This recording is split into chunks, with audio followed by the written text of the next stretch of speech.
Friends అందరికీ నమస్తే, welcome to my channel. Dear friends, మనం లాస్ట్ పేపర్ ఇది 12th January 2025లో జరిగినటువంటి షిఫ్ట్ 2 పేపర్. సో మనం కనుక ఒకసారి టెట్ పేపర్స్ మరియు డిఎస్సి పేపర్ కనుక చూసుకుంటే మనకి చాలా క్వశ్చన్స్ డిఎస్సిలో రిపీట్ అయ్యాయి.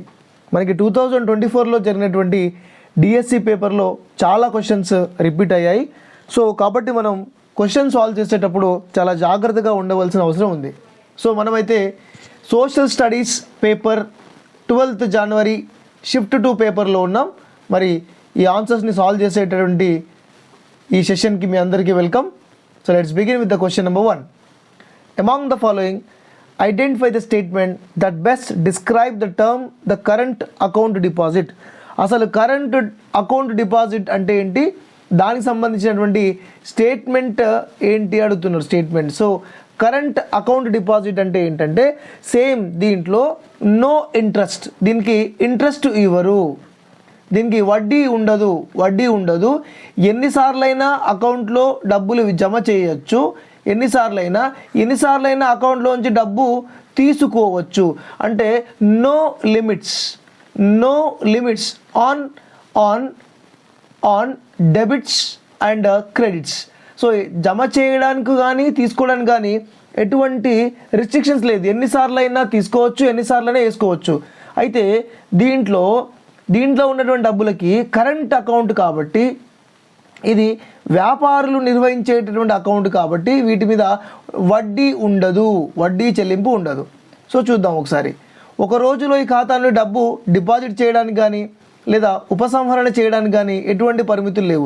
There are no restrictions in the number of times to deposit or withdraw money from the bank in a day. మీరు 100 సార్లు వెళ్ళి డబ్బును జమ చేయొచ్చు, 1000 సార్లు డబ్బును అందులో నుంచి తీసుకోవచ్చు. That is up to you, because అది కరెంట్ అకౌంట్ కాబట్టి. Next question. One of the following is the function of commercial banks.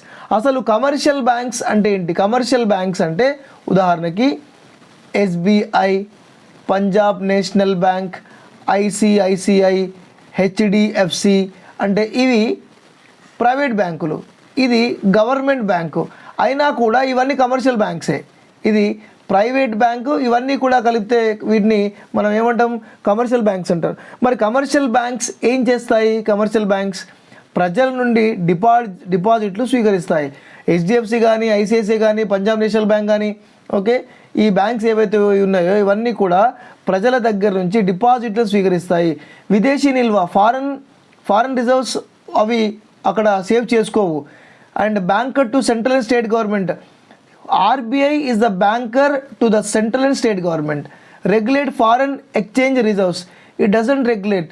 విదేశీ మారక ద్రవ్య నిల్వలను నియంత్రించేది ఏంటి? ఇది ఫెమా అంటారు. ఫారెన్ ఎక్స్చేంజ్ మేనేజ్మెంట్ యాక్ట్ అంటారు, ఫెమా. సో ఎలిమినేషన్ మెథడ్ ద్వారా తీసుకుంటే మనకి ఈ రైట్ ఆన్సర్ వచ్చేస్తుంది. Question number 3. One of the following is not the measure of human development index. Human development index ఎవరు పబ్లిష్ చేస్తారు? యుఎన్డిపి. చాలా important. United nation development programme అనేది యునైటెడ్ నేషన్ ఇండెక్స్ని పబ్లిష్ చేస్తుంది. మరి దీంట్లో పర్ క్యాపిటల్ ఇన్కమ్ ఉంటుంది, means of year of schooling ఉంటుంది, లైఫ్ ఎక్స్పెక్టెన్సీ బర్త్ ఉంటుంది. కానీ డెన్సిటీ ఆఫ్ పాపులేషన్ ఇది కన్సిడర్ చేయదు. Density of population it is a geographical view. So ఇది దీన్ని కన్సిడర్ చేయదు. సింపుల్గా human development index depends upon 2 things. One is health and education and per capital income. ఈ 3, ఆరోగ్యం, తర్వాత చదువు, తర్వాత పర్ క్యాపిటల్ ఇన్కమ్, తలసరి ఆదాయం. ఓకే, ఆరోగ్యం, చదువు, తలసరి ఆదాయం, ఈ 3 తీసుకొని దాంట్లో ఎడ్యుకేషన్లో ఇది కూడా ఉంటుంది. It include means years of schooling అనేది ఎడ్యుకేషన్లో భాగం, లైఫ్ ఎక్స్పెక్టెన్సీ బర్త్ అనేది హెల్త్లో భాగం, పర్ క్యాపిటల్ ఇక్కడ వచ్చేసింది. సో దీని మీద ఈ 3 మీద డిపెండ్ అయ్యి ఈ 3 క్రైటీరియాస్, ఈ 3 మీద ర్యాంకింగ్ తీసుకొని హెచ్డిఆర్ కానీ హెచ్డిఐ కానీ వస్తాయి. నెక్స్ట్. ఉత్పత్తి ప్రక్రియలో ప్రకృతి ప్రధాన పాత్ర పోషించే వ్యవసాయం మరియు మత్స్య సంపద, అడవి పెంపకం, గనులు, క్వారింగ్ లాంటి కార్యకలాపాలు ఈ క్రిందికి వస్తాయి. ఇవన్నీ కూడా ప్రాథమిక రంగం.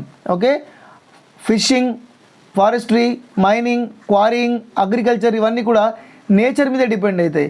So those things are depends upon nature, its comes under primary. So secondary ఏమంటారు దీన్ని? మ్యానుఫ్యాక్చరింగ్ సెక్టార్ అంటారు. మ్యానుఫ్యాక్చరింగ్ సెక్టార్ అంటే దీన్ని సెకండ్ దాన్ని తయారీ రంగం అనొచ్చు, తయారీ రంగం. మరి తృతీయ సెక్టార్ ఏంటేంటి? It gives supply to the first and second sector. First సెక్టార్కి సెకండ్ సెక్టార్కి ఈ సేవలు అందిస్తాయి. మ్యానుఫ్యాక్చరింగ్ చేయాలంటే లేబర్ అవసరం, సో వాళ్ళు తృతీయ రంగం కదా, అలాగనమాట. Next, which of the following statement best describe the term GDP, gross domestic product? So స్థూల దేశీయోత్పత్తిని ఉత్తమంగా వివరించేటటువంటి ప్రోడక్ట్. సింపుల్గా గుర్తుపెట్టుకోవాలి.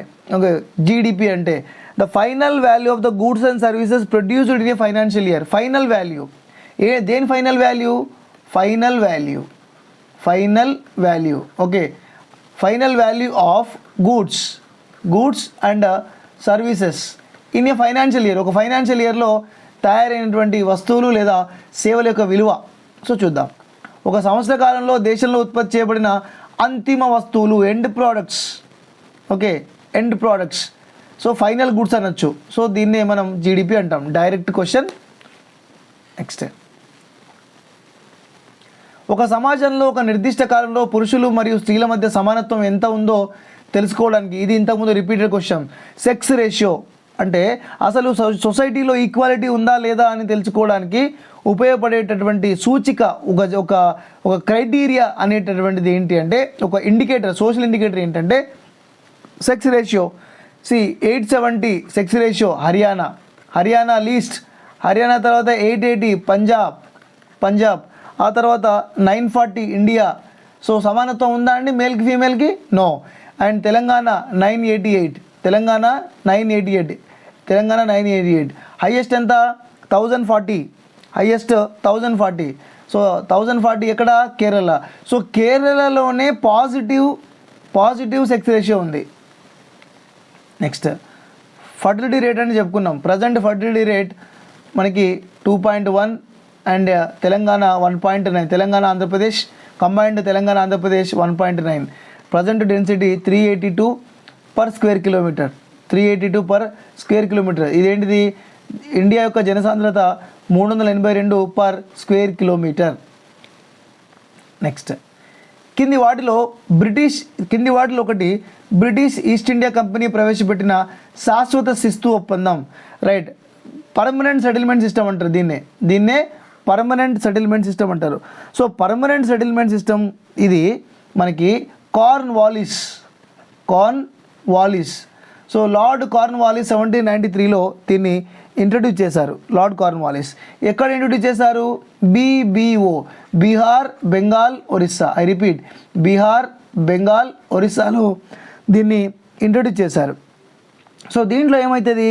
దీన్నే మనం వేలం వేయు పద్ధతి అంటారు. దీన్నే ఆక్షనింగ్ సిస్టమ్ అంటారు. వేలం వేయు పద్ధతి అంటే ఇట్లా కొన్ని గ్రామాలు ఉంటాయి. ఇది ఏ అనే గ్రామం, ఇది బి అనే గ్రామం ఉంటుంది. సో ఈ గ్రామాన్ని అంతటి కూడా వేలం వేస్తారు. ఇది ఒక విలేజ్, ఏ అనే విలేజ్లో ఎవరు ట్యాక్స్ వసూలు చేస్తారు అని జమీందారులకి ఎవరైతే పాట పాడతారో, వేలం వేస్తారో, ఆ పాట పాడుకుంటారో వాడు ఏం చేయాలి? ఈ విలేజ్లో నుంచి ట్యాక్స్ వసూలు చేసి బ్రిటిష్ వాళ్ళకి ఇవ్వాలి. ఉదాహరణకి తను ఇది 1/11 ఉంటుంది. 1/11 లేదా 1/10 అంటారు. అంటే 1000 రూపాయలు వసూలు చేస్తే 100 రూపాయలు ఇది జమీందారు వసూలు చేసినటువంటి మీడియేటర్ మధ్యవర్తి ఉంచుకుంటాడు. 900 రూపాయలు బ్రిటిష్ వారికి జమ చేస్తాడు. సో ఇదనమాట. అంటే దీంట్లో మీడియేటర్స్ ఉంటారు. ఎవరు మీడియేటర్స్? Mediators are zamindars. ఎవరు? జమీందార్. దీన్ని ఏమంటారు? జమీందారీ సిస్టమ్ అంటారు. దీన్ని ఏమంటారు? జమీందారీ సిస్టమ్. ఎందుకంటే జమీందారులు వాళ్ళు ఇక్కడ ఈ ఊర్లో నుంచి ట్యాక్స్ వసూలు చేసి బ్రిటిష్ వారికి ఇవ్వాలి. ఓకే, సో ఇక్కడ నుంచి చూడండి, వేలంలో అంగీకరించిన విధంగా శిస్తును సేకరించే అధికారం జమీందారులకు ఇవ్వడం. ఉదాహరణకి ఈ ఏ అనే విలేజ్ నుంచి 500 రూపాయలు బ్రిటిష్ వాళ్ళకి ఇవ్వాలి. బట్ వీడేం చేస్తాడు? జమీందార్ 1000 రూపీస్ వసూలు చేస్తాడు. అలాగనమాట. సో ఒకవేళ ఈ జమీందార్ ఇక్కడ ఈ పన్ను చెల్లించకపోతే తన జమీందారు యొక్క ల్యాండ్ బ్రిటిష్ వాళ్ళు తీసుకుంటారు. నెక్స్ట్ ఇది కూడా సేమ్ ల్యాండ్ గురించి వచ్చింది 8th class question. Which of the following statement best described Sarf e Khan?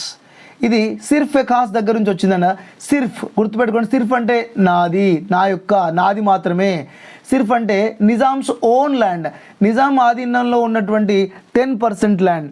So 10% land Nizam యొక్క సొంత ఆస్తి. 10% ఆఫ్ ద ల్యాండ్ నిజాం యొక్క సొంత ఆస్తి. అంటే దీన్ని తన స్వంత అవసరాల కొరకు వాడుకుంటారు, స్వంత అవసరాలకు, ఫర్ ఈజ్ ఓన్ రిక్వైర్మెంట్. దీంట్లో ఉన్నటువంటి ల్యాండ్ ఎవరికైనా ఇవ్వచ్చు, గిఫ్ట్కి ఇవ్వచ్చు, డీడ్కి ఇవ్వచ్చు, ఎవరికైనా ఇనామ్కి ఇవ్వచ్చు. దీని నుంచి వచ్చే ఇన్కమ్ తన సొంత అవసరాల కోసం వాడుకుంటాడు. అంటే నిజాం యొక్క పర్సనల్ అన్నమాట, నిజాం యొక్క personal jagir. Okay, next the primary goal of sustainable development. అసలు సస్టైనబుల్ డెవలప్మెంట్ అనేటటువంటి ఐడియా మనకి 1987లో వచ్చింది. అది బ్రంట్ ల్యాండ్ కమిషన్ రిపోర్ట్ నుంచి వచ్చింది. బ్రంట్ ల్యాండ్ చాలా చాలా important, brunt land. So brunt land commission ఇది జేఎల్ క్వశ్చన్ అమ్మ. బ్రంట్ ల్యాండ్ కమిషన్ నుంచి ఇది 1987లో సస్టైనబుల్ డెవలప్మెంట్, సుస్థిర అభివృద్ధి అనేటటువంటి భావన ఈ బ్రంట్ ల్యాండ్ కమిషన్ యొక్క రిపోర్ట్ వల్ల వచ్చింది. అది ఒక బుక్ రిలీజ్ చేసింది. ఆ బుక్ పేరు అవర్ కామన్ ఫ్యూచర్. మన యొక్క అవర్ కామన్ ఫ్యూచర్ అనేటువంటి పుస్తకంలో వాళ్ళు రాశారు ఎందుకు సస్టైనబుల్ డెవలప్మెంట్ అనేది ఇంపార్టెంట్ అనేది. సో సస్టైనబుల్ డెవలప్మెంట్ అంటే ఏంటంటే, so development without damaging of environment to meet the present generation and future generation. అంటే ఇది భవిష్యత్ తరాల వారి యొక్క సొంత అవసరాలను తీరుస్తూ అండ్ తీర్చగల సామర్థ్యాన్ని రాజీ పడకుండా ప్రస్తుత అవసరాలను తీర్చడం. ప్రజెంట్ అవసరాలను తీర్చాలి, రాబోయేటటువంటి తరాల యొక్క అవసరాలను తీర్చాలి.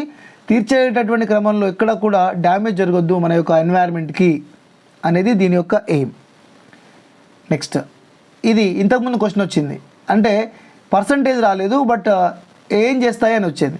ఈ రోజుల్లో బ్యాంకులు తమ డిపాజిట్లలో సుమారుగా ఇంత శాతాన్ని నగదు రూపంలో తమ వద్ద ఉంచుకుంటాయి, 15%. దీన్ని మనం సిఆర్ఆర్గా చెప్తారు, క్యాష్ రిజర్వ్ రేషియో. అంటే బ్యాంకులో జమ చేసిన వాళ్ళందరూ కూడా ఒకే రోజు వాళ్ళ డబ్బులను తీసుకోరు కాబట్టి కొంతమంది డబ్బులు జమ చేస్తూ ఉంటారు, కొంతమంది డబ్బులను డ్రా చేసుకుంటూ ఉంటారు. సో అంతగా పోను మిగతా డైలీ తన బ్యాంక్ నడవాలి అంటే వాళ్ళ దగ్గర 15% ఆఫ్ క్యాష్ రిజర్వ్లో ఉంటుంది. మిగతా డబ్బుని వాళ్ళ మెయిన్ బ్రాంచ్కి, ఆ బ్రాంచ్ నుంచి ఆర్బీఐకి పంపించేస్తారు. సో ఈ పేపర్లో మనకి ఎకానమీ క్వశ్చన్స్ ఫస్ట్ వచ్చాయి కదండి, ఎకానమీ క్వశ్చన్స్ ఫస్ట్ వచ్చాయి. చూద్దాం నెక్స్ట్ క్వశ్చన్.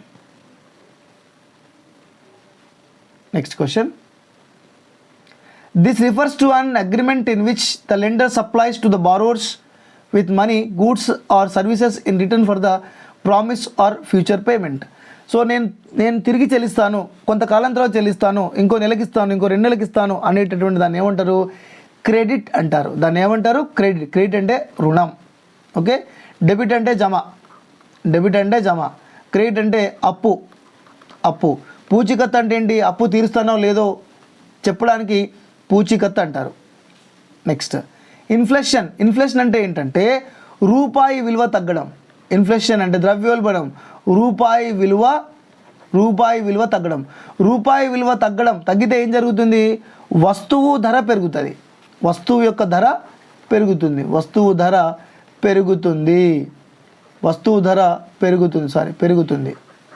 ధర పెరుగుతుంది. The continuous rice in price of goods. For example gold.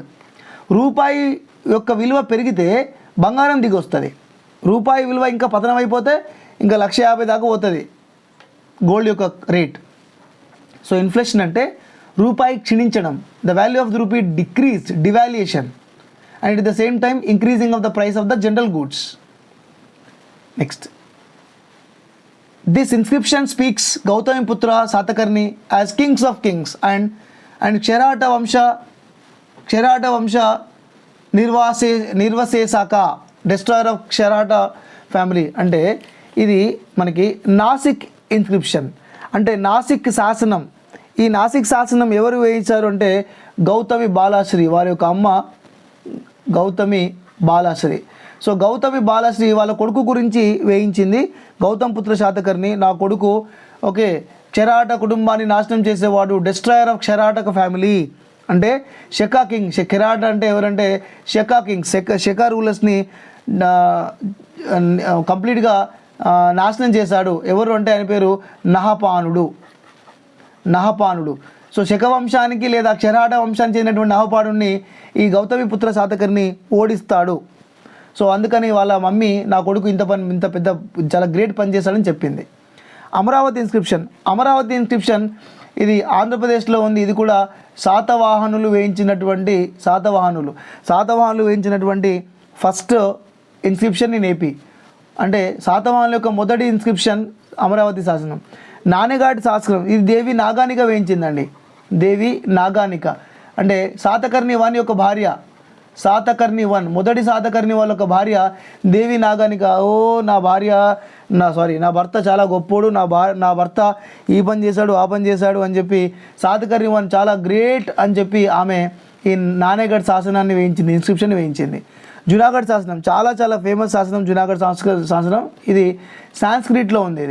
ఇది సాంస్క్రిట్లో ఉంది. దీన్ని వేయించింది ఎవరంటే రుద్రదమనుడు. ఈయన శక వంశానికి చెందినటువంటి రుద్రదమనుడు ఈ జునాగఢ్ శాసనం వేయించాడు. దీనిలో సుదర్శన తటాకం కూడా ఉంది. సుదర్శన ట్యాంక్ గురించి కూడా ఈ జునాగఢ్ రాక్ కట్ ఇన్స్క్రిప్షన్లో ఉంది. నెక్స్ట్, మొదటి ప్రపంచ యుద్ధంలో ఆస్ట్రియా తరపున పాల్గొన్న దేశాలను ఏమంటారు? So in the first world war the countries which participated on behalf of Austria were known as central powers. వాటిని ఏమంటారు మనం? Central powers. ఇంకోటి ఏంటి? Allied powers. వేరేటి allied powers, Britain, France, Russia. Next, the People's Republic of China government was established in 1949 based on the principles of new democracy. The principle of new democracy was an association. అంటే ఇదంతా ఈ new democracy దీన్ని ఎవరు start చేశారు? Mao జెండాంగ్. దీన్ని start చేసింది ఎవరు? Mao జెండాంగ్. దేనికి స్టార్ట్ చేశారంటే చైనాలో భూమి లేని వాళ్ళు చాలామంది ఉన్నారు, ల్యాండ్లెస్ లేబరర్స్ చాలామంది ఉన్నారు, ల్యాండ్లెస్ పిజెంట్స్ చాలామంది ఉన్నారు. సో అది భూస్వామ్య విధానాన్ని, సామ్రాజ్యవాదాన్ని వ్యతిరేకించే అన్ని సామాజిక వర్గాలు. ఎందుకంటే చైనాని చాలా కంట్రీస్ రూల్ చేసుకున్నాయి. China was under the control of many countries. For example, this part was under the control of some countries, this part was under the control of some other countries, and ఈ part వేరే country ఆధీనంలో ఉంది, ఈ part వేరే country ఆధీనంలో ఉంది. అంటే చైనాను కరబూజకాయ కోసినట్టు కోసుకున్నారు వీళ్ళు. ఏ కాయ? కరబూజకాయ. సో చైనాను కరబూజకాయ కోసినట్టు కోసుకొని పంచుకున్నారు అందరూ, వేరే దేశాల వాళ్ళు. అంటే వాళ్ళని ఏమంటారు? ఇంపీరియలిస్ట్. సో వాళ్ళకు వ్యతిరేకంగా ఫైట్ చేయాలి. అండ్ మన చైనాలో ఇంకా దేనికోసం ఫైట్ చేయాలి? ఈ యొక్క అబోలిషన్ ఆఫ్ ల్యాండ్ లార్డిజం. అంటే ల్యాండ్ లార్డ్స్ అందరినీ కూడా వ్యతిరేకించాలి. అంటే ఎవరెవరైతే ఫారినర్స్ని వ్యతిరేకిస్తారో, ఎవరెవరైతే ల్యాండ్ లార్డ్స్ని వ్యతిరేకిస్తారో వాళ్ళందరితో కలిపి ఈ న్యూ డెమోక్రసీ ఏర్పడింది. అంటే న్యూ డెమోక్రసీ యొక్క మెయిన్ ఎయిమ్ ఏంటి అంటే చైనాలో ఉన్నటువంటి ఫారినర్స్ వాళ్ళందరినీ ఎలగొట్టాలి అండ్ ఈ ల్యాండ్ లార్డ్స్ దగ్గర ఉన్నటువంటి ల్యాండ్ని తీసేయాలి. So that was the main principle. అదనమాట వాళ్ళ యొక్క సూత్రం. నూతన ప్రజాస్వామ్య సూత్రం ఏంటంటే భూస్వాముల దగ్గర ఉన్న భూమిని తీసుకోవాలి అండ్ చైనాలో ఉన్నటువంటి వేరే దేశాల వాళ్ళని తొందరగా ఎలగొట్టాలి. ఇది వాళ్ళ యొక్క aim. Next, in 1928 Raja Ram Mohan Roy founded Brahma Samaj, an assembly of all those who believed in universal religion is based on the principles of one supreme God. దేవుడు ఒక్కడే అనేటటువంటి నినాదం మీద రాజారాం మోహన్ రాయ్ ఈ బ్రహ్మ సభని ఏర్పాటు చేయడం జరిగింది. 1828 బ్రహ్మసభ. అండ్ ఆయన విగ్రహ పూజను కూడా ఆయన నిరసించడం జరిగింది. అంటే ఐడల్ వర్షిప్ చేయొద్దు, ఎవరు కూడా విగ్రహాలను పూజించొద్దని చెప్పడం జరిగింది. Next, one of the following is not famous అన్నాడు. అంటే not famous temple constructed by Jains. So mount Abu Dilwara Jain ఆలయం, గుర్తుపెట్టుకోండి, జైన్ డిఎస్సిలో రావచ్చు. ఖజురహో టెంపుల్, పార్శ్వనాథ ఆలయం. పార్శ్వనాథ అంటే అబౌట్ జైన్. శ్రావణ బెలగోల గోమటేశ్వర టెంపుల్ అంటారు దీన్ని. శ్రావణ బెలగోలలోని గోమటేశ్వర టెంపుల్. సో ఇట్లా కనుక చూస్తే 3 అయిపోయినాయి కాబట్టి ఇది ఓకే. శ్వేతగాన్ పగోడా, దీన్నే మనం ఏమంటారంటే గోల్డెన్ పగోడా అంటాం. దీన్నే ఏమంటారంటే గోల్డెన్ పగోడా అంటారు. ఇది మయన్మార్లో ఉంది. ఇది బుద్ధిజానికి సంబంధించింది.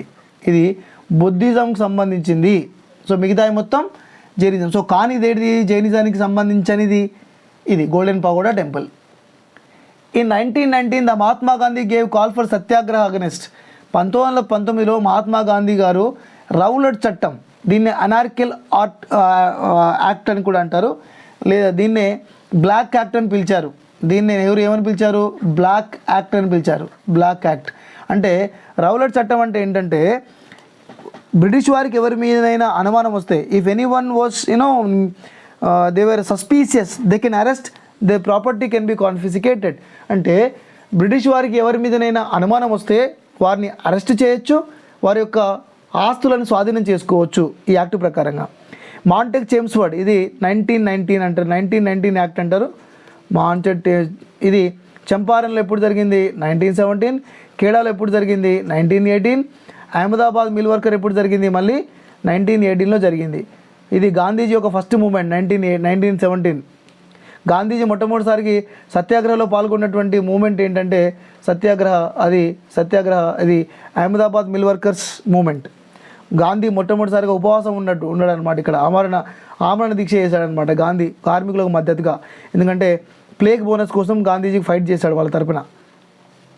నెక్స్ట్ థామస్ మన్రో, ఇది previous question. Thomas Munro introduced the Ryotwari system in Madras presidency as per the orders of governor in 1798. 1798 అనగానే మనకు గుర్తొచ్చి లార్డ్ వెల్లెస్లీ. ఎందుకంటే ఈయన సైన్య సహకార పద్ధతిని ఇంట్రడ్యూస్ చేశాడు. సైన్య సహకార పద్ధతి సార్ ఇంగ్లీష్లో చెప్పండి అంటే సబ్సిడరీ అలయన్స్. దీన్ని ఏమంటారు? Subsidiary alliance. మరి ఈ సబ్సిడరీ అలయన్స్కి ఫస్ట్ యాక్సెప్ట్ చేసిన వ్యక్తి ఎవరు? నిజాం అలీ ఖాన్. సో హైదరాబాద్ను పరిపాలిస్తున్నటువంటి Nizam Ali Khan was the first person to accept subsidiary alliance in 1798. Okay. Lord Wellesley చాలా మంచోడు లార్డ్ వెల్లెస్లీ. ఎందుకంటే లార్డ్ వెల్లెస్లీ ఈయన మనకి William college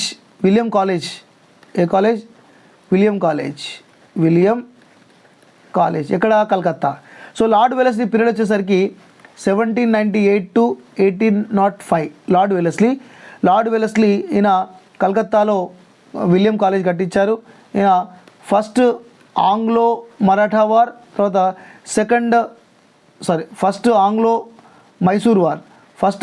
Mysore war and second Anglo Maratha war అప్పుడు ఆయనే ఉండే. విలియం బెంటిక్ చాలా famous person. William Bentinck period ఎప్పుడంటే 1828 to 1835. ఈయన ఫస్ట్ గవర్నర్ జనరల్ ఆఫ్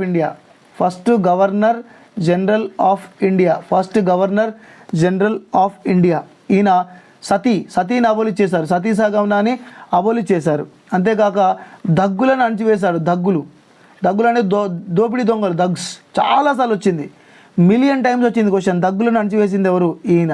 తర్వాత ఫీమేల్ ఇన్ఫాంటిసైడ్ అంటే చిన్నపిల్లల్ని చంపేసేటువంటి విధానాన్ని కూడా ఆయన అణచివేయడం జరిగింది. ఈయన ఒక మెడికల్ కాలేజ్ పెట్టిండు కలకత్తాలో మెడికల్ కాలేజ్. డలౌసీ ఈయన ఏమంటారంటే he was the maker of modern India. ఈయనను మేకర్ ఆఫ్ మోడర్న్ ఇండియా అంటారు. ఇండియా ఈ విధంగా ఉందంటే దానికి కారణం లార్డ్ డలౌసీ అని చెప్తారు. ఈయన పీరియడ్ 1848 to 56. ఈయన ఏం తీసుకొచ్చారు? రాజ్య సంక్రమణ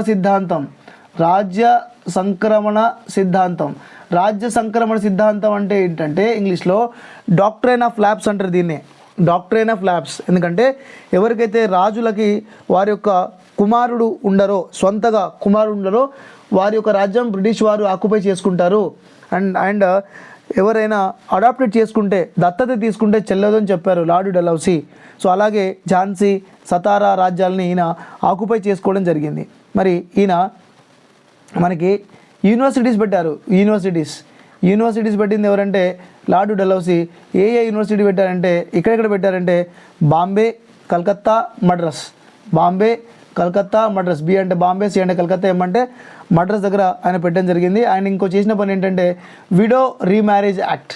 ఈయన చేసినటువంటి మంచి పని విడో రీమ్యారేజ్ యాక్ట్. అంతేకాకుండా రైల్వేలు తీసుకొచ్చింది ఆయనే, టెలిగ్రాఫ్ తీసుకొచ్చింది ఆయనే, తర్వాత పోస్టల్ సిస్టమ్ తీసుకొచ్చింది ఆయనే, పబ్లిక్ వర్క్స్ డిపార్ట్మెంట్ తీసుకొచ్చింది కూడా ఆయనే.